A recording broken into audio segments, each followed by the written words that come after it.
Now for our story. When Jessie Calvert learned that her husband was suffering from a serious heart condition, her discovery had started Brett Cameron on a train of thought, one which led into a realm Ben's wife found very frightening. The heart stimulant Dr. Lewis had prescribed must always be available, the physician had insisted. For if Ben were to have an attack, it might mean the difference between life and death. And Brett had worked out a scheme for substituting the precious bottles of medicine with plain water. It had been Jessie's sweetheart who thought out the plan, and Jessie who had reluctantly carried it into action. Her love for the unscrupulous Mr. Cameron had outweighed her moral scruples.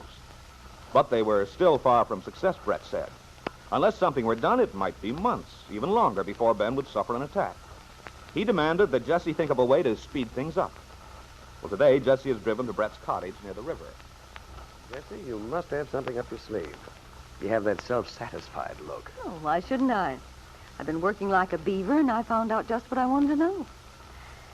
I believe I would have made quite a good detective. I'm sure you would, my dear.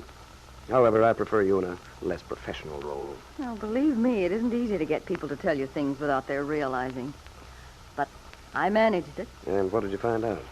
Well, in the first place, that story about Emil and Klaus Bergman was just what I suspected. The rumor that their deaths were due to an officer's negligence? Mm-hmm. Naturally, I can't vouch for the accuracy of the story. It may not be true, even.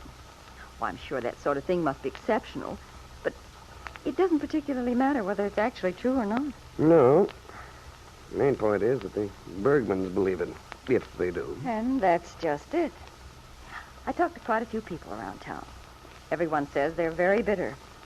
They insist the boys needn't have died at all. And, being their only sons, well, I can imagine how they must feel. They probably built the story up out of all proportion, too. Lonely old people, sentimental. Oh, yes. Which plays right into our hands, Brett. I'm sure when Ben talks to Henry Bergman, tells him that Randy Lane's father was guilty of very much the same thing during the First World War, we'll get exactly the reaction we want. Well, very possibly. If Ben does talk to Bergman. Well, as a matter of fact, Ben's going out to the Bergman place today. I've got him entirely sold on the idea. Jessie, that's wonderful. Well, it wasn't hardly what you'd call difficult so far as Ben's concerned. After all, he's smarting terribly because Randy took the Bergman deal right out from under his nose. He's dying to get back at Randy. And he could see that this was a wonderful way to do it. Just wait till Randy finds out what the reason is for his losing his first big deal. Especially the fact that the story puts his father in such a black light. Why, he'll be furious. And with Randy's temper, he'll doubtless rush right over to Ben and demand an explanation. And an apology, probably. Well, if he does, Jessie, our worries are over. No, of course I realize there are quite a few possibilities of a slip-up. The whole thing depends on everyone's reacting as I expect them to. That's right. But, my dear, you know these people and their thought patterns quite thoroughly. All except the Bergmans. Well, they're very simple people. I'm sure you haven't gone wrong about them. No, Jessie, so far as I can see, you've left very few loopholes. Well, I only hope you're right. One thing about it does bother me, though. What's that? Well, I've always been rather fond of Randy Lane. He's attractive, intelligent. Frankly, I've nothing against him at all. Well, nobody said you should have. But don't you see, Brett? If what we expect does happen, as we think it will, imagine how Randy's going to feel. Why, he'll always consider himself responsible for Ben's death. Well, let him. All the better for us.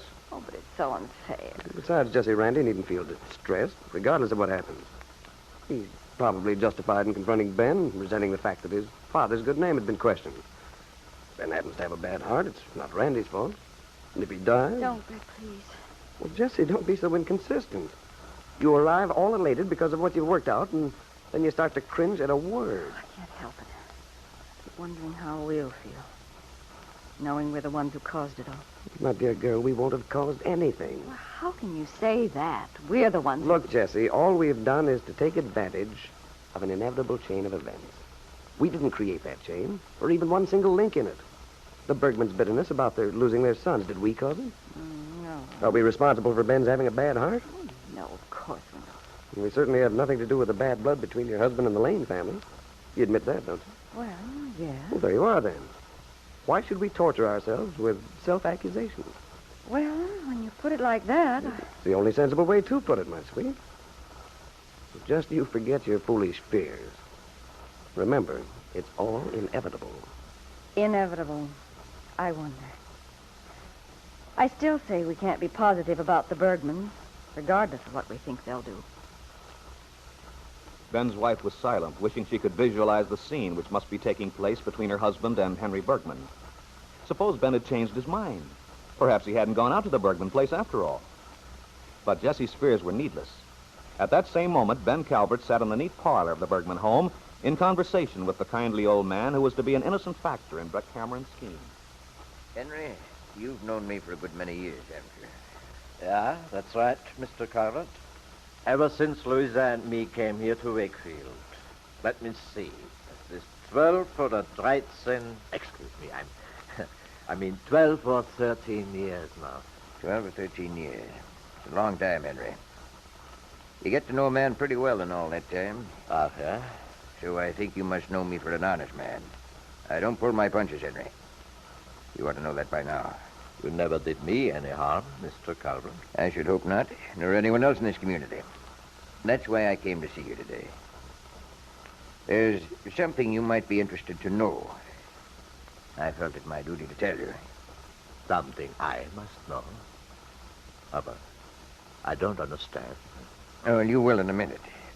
I'm a very successful man, Henry, so a sale here or there makes very little difference to me.